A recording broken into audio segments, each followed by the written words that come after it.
What can you report at this stage?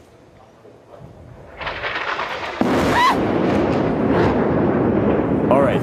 قبل قليل تم إطلاق نعم هذه غارة بالقرب من ربما استمعتم إلى هذه الغارة في نعم. المبنى الذي يظهر الآن في الصورة وهو تم يعني إبلاغ يعني أحد الآن محمود لازم ننزل. عدنان هل أنت بخير؟ إذا كنت معرض لخطر 16 تحذيرية. محمود المبنى نزل. عدنان تم تدمير المبنى بالكامل. نعم. الصوت يا محمود راح. نعم، أتمنى أن تكون بخير عدنان. فعلا يبدو أن يكون هناك طلقات تحذيرية وقصف المبنى بالكامل. إذن قصف إسرائيلي في قطاع غزة لبرج الشروق.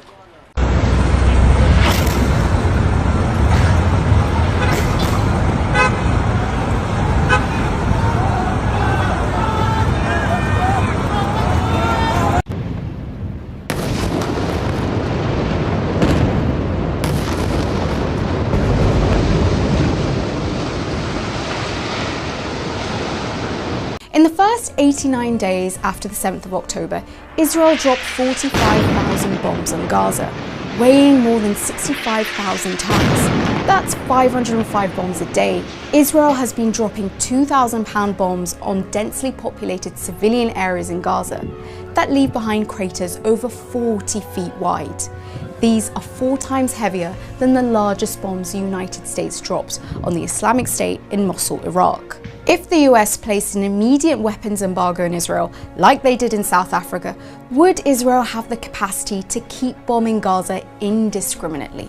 US law requires its government to maintain Israel's ability to defeat any credible conventional military threat by ensuring that Israel gets first dibs on the most sophisticated US weapons.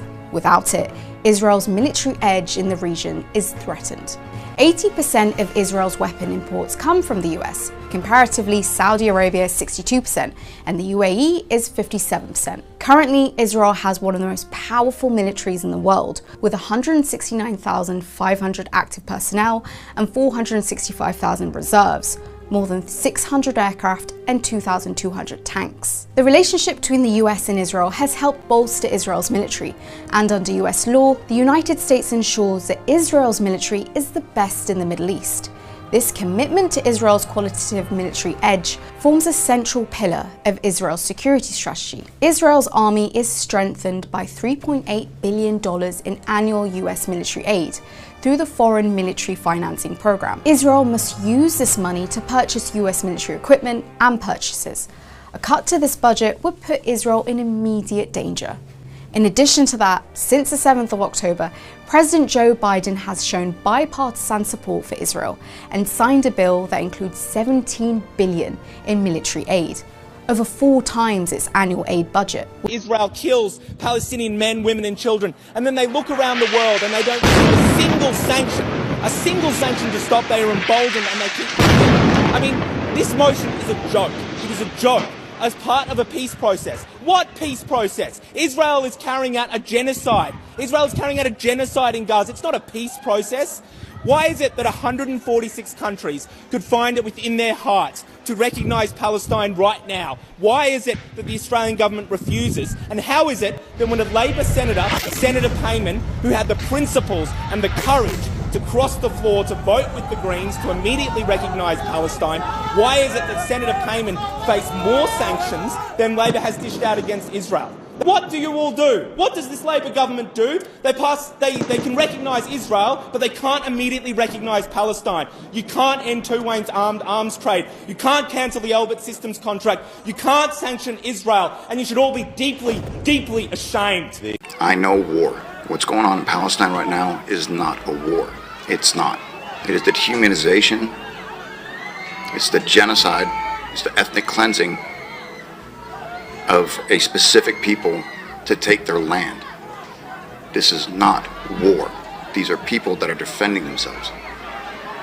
I see this constantly where people are just repeatedly dehumanizing these people. This is wrong.